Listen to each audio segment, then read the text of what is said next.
My self निधि गुप्ता।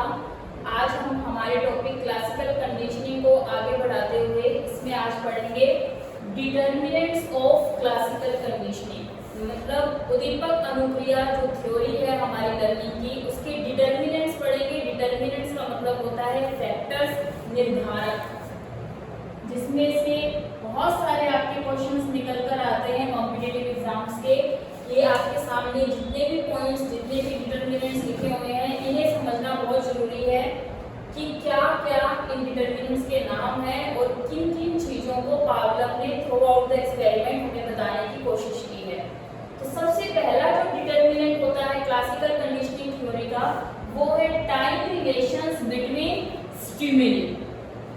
और आपको बता दें कि इस थ्योरी के अंदर स्टिमुलस क्या थे, यहाँ पर हम बार बार बात कर रहे हैं कि there are to stimulus.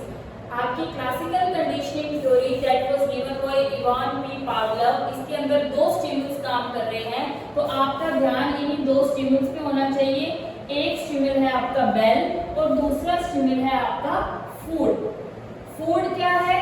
Unconditional stimulus और बेल क्या है? Conditional stimulus. मतलब जब आप कोई कंडीशन लगा दोगे तो वो कंडीशनल स्टिमुल होगा। और फूड एक अनकंडीशनल चीज है कि अगर आप भूखे हैं और आपके सामने फूड है तो अनकंडीशनली आप उस फूड को देखकर सैलिवा सीक्रेट करते हैं। तो पहला डिटर्मिनेंट है टाइम रिलेशंस बिटवीन स्टिमुली, कि ये जो बेल और फूड, इनके बीच का जो टाइम गैप होता है, क्या वो भी एक लर्नर की सीख को, उसकी लर्निंग को अफेक्ट करता है? तो हाँ, बिल्कुल। टाइम गैप जैसा ज्यादा होगा, कम होगा, इक्वल होगा, ये सब चीजें भी आपके सीखने को इन्फ्लुएंस करती है, प्रभावित करती हैं। तो आइए जानते हैं कैसे। तो सबसे पहले उन्होंने बताया टाइम रिलेशन अगर आपका सिमुलटेनियस कंडीशनिंग के अंदर आता है। सिमुलटेनियस कंडीशनिंग का मतलब क्या होता है? समकालीन, मतलब एक ही समय में। सिमुलटेनियस कंडीशनिंग मतलब समकालीन कंडीशनिंग, मतलब एक ही टाइम में अगर इवान पी पावलोव उस डॉग को बेल के साथ साथ ही फूड प्रोवाइड करवाता तो उस लर्नर का, उस डॉग का क्या रिएक्शन होता? वो सैलिवा सीक्रेट करता, क्योंकि यहाँ पर बेल के जस्ट साथ, मतलब बेल और फूड इन दोनों को इक्वल पोजीशन में, इक्वल स्टेट में एक ही साथ बजाया गया, मतलब बेल भी बजी और बेल के साथ ही डॉग को फूड दे दिया गया। तो इस तरह के डिटर्मिनेंट को हम नाम देंगे सिमुलटेनियस कंडीशनिंग, समकालीन कंडीशनिंग। उसके बाद डिलेड कंडीशनिंग। डिले का मतलब क्या होता है? देरी से। तो इसको अगर हम हिंदी में लिखेंगे तो ये हो सकता है विलंबित। क्या हो सकता है? विलंब, मतलब देरी से। लेकिन मेरा ये मानना है कि हिंदी से भी ज्यादा आसान इन थ्योरीज के अंदर हमारे इंग्लिश वर्ड्स होते हैं, क्योंकि आपका एग्जाम दो लैंग्वेज में तो होता ही है, हिंदी और इंग्लिश। तो अगर आप हिंदी में कंफ्यूज हो रहे हैं तो आप पूरी पॉइंट्स को इंग्लिश में पढ़ सकते हैं, जो कि आपको कंफ्यूजन में नहीं डालते। तो डिले का मतलब देरी। अब इसके अंदर उसने क्या करके देखा इस डिटर्मिनेंट्स में कि बेल बजाई और बेल के बाद फूड दिया ही नहीं काफी देर तक, मतलब बेल बजाकर छोड़ दी और उसके बाद काफी देर बाद यहाँ पर आपके पावलोव ने आपके डॉग को क्या दिया? फूड। यहाँ पर बेल, मैं बता दूं कि बेल क्या है? कंडीशनल स्टिमुलस और फूड क्या है? Unconditional stimulus. ये चीजें दिमाग में रहनी चाहिए। फूड में कोई कंडीशन नहीं लगी होती, फूड को देखते ही सैलिवा का सीक्रेट होना बिल्कुल अनकंडीशनल रिस्पॉन्स है। तो दूसरे डिटर्मिनेंट के अंदर, जो दूसरा टाइम रिलेशन डिटर्मिनर है, उसके अंदर पावलोव ने क्या किया? बेल बजने के बाद थोड़ा सा लेट किया फूड देने में और रिएक्शन नोट किया डॉग का।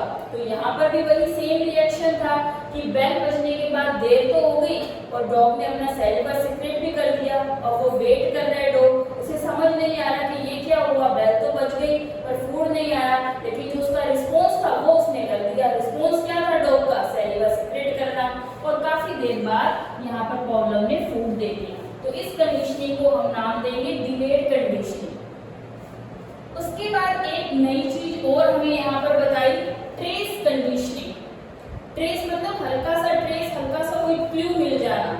यहाँ पर पावलोव ने एक बहुत अच्छी इंटरेस्टिंग चीज की कि जो आपका CS है मींस जो बेल है और जो US है मींस आपका जो फूड है उसके बीच में बिल्कुल हल्का सा टाइम गैप रखा, बिल्कुल नॉर्मल सा टाइम गैप आप कह सकते हो, 2 से 4 सेकंड भी रखा हो सकता है, 5 से 10 सेकंड भी रखा हो सकता है। मतलब बेल बजा दी और बेल बजने के अगले ही पल मतलब 2-3 सेकंड के बाद पावलव ने यहाँ पर फूड प्रेजेंट कर दिया, तो बिल्कुल हल्का सा ट्रेस दिया उसको, तो इसको हम बोलेंगे ट्रेस कंडीशनिंग। और अगर आपसे पूछ लें कि फॉरवर्ड कंडीशनिंग प्रोसीजर, मान लीजिए ऐसा क्वेश्चन आ गया एग्जाम के अंदर, आपको 4 ऑप्शन दे दिए और पूछा गया कि क्लासिकल कंडीशनिंग के अकॉर्डिंग इनमें से कौन सा ऐसा डिटर्मिनर है, कौन सा ऐसा टाइम डिटर्मिनर है जो फॉरवर्ड कंडीशनिंग प्रोसीजर में नहीं आता है।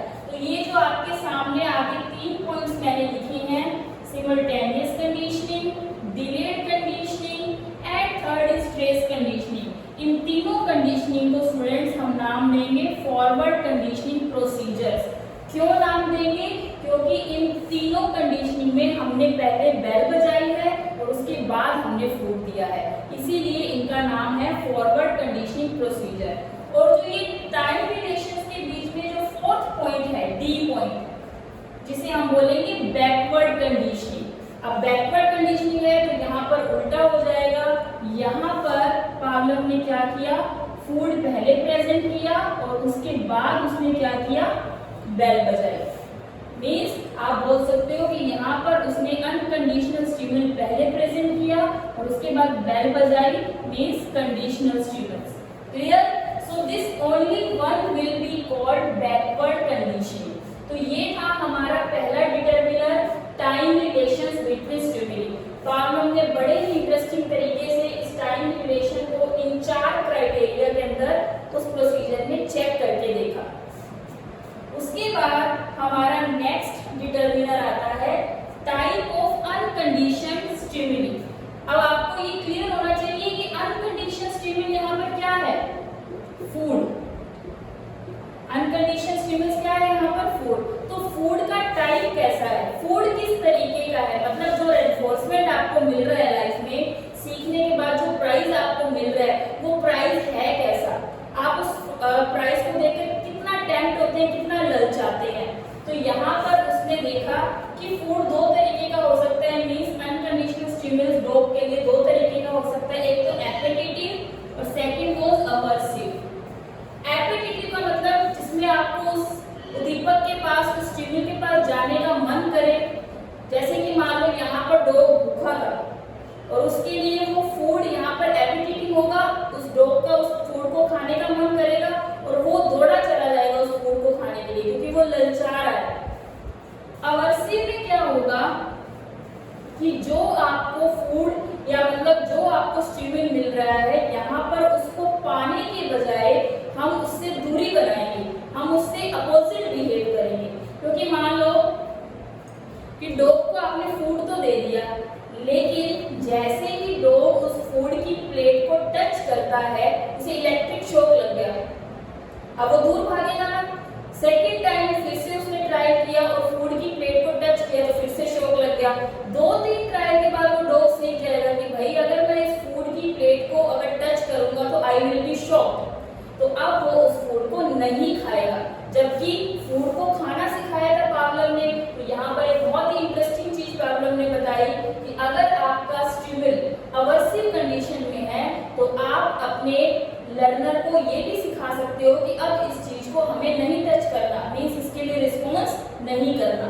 तो एपेटिटिव में वो रिस्पॉन्स जल्दी करेगा और अवर्सिव में हमें उसे उस रिस्पॉन्स को करना भुलाना है, उसे ये सिखाना है कि गलत चीजों से दूरी भी बनानी है। ठीक है? उसके बाद तीसरा हमारा डिटर्मिनेंट है इंटेंसिटी ऑफ कंडीशनड स्टिमुलस।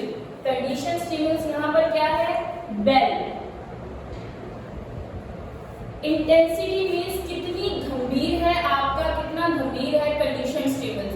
मतलब अगर बेल की जो साउंड है वो बहुत ज्यादा लाउड है और बहुत जल्दी और बहुत इंटेंसली बजाई जाती है तो उतनी ही इंटेंसिटी से आपका डॉग रिस्पॉन्स करेगा। वैसे ही लाइफ में भी ऐसा होता है कि जितना अच्छा आपको सिखाया जाता है उस सिखाने वाले की जितनी इंटेंसिटी ज्यादा होती है, लाइफ में कंडीशंस जितनी गंभीर होगी आपका रिस्पॉन्स भी उतना ही अच्छा होता है। तो these are 3 determinants of